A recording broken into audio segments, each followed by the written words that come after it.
জয় করুণাময়ী কালী মায়ের জয়। শ্রী শ্রী শ্মশান কালী মাতার মন্দিরে আজ ভগবান গোপালের বনভোজন আয়োজন করা হয়েছে। আমাদের ৪-৫ নং ওয়ার্ডের চরণাবাদ গ্রামের প্রায় ৪০০ সনাতনী পরিবারের বসবাস। প্রতিটি ঘরেই কম বেশি গোপাল রয়েছে,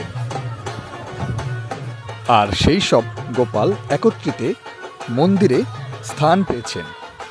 এতগুলো গোপাল একসাথে দর্শন করা বহু জন্মের ভাগ্যের প্রয়োজন। তাই নিজেকে আজ ভাগ্যবান মনে হচ্ছে। এতগুলো ভগবান একসাথে দর্শন করতে পেরেছি। হরে কৃষ্ণ।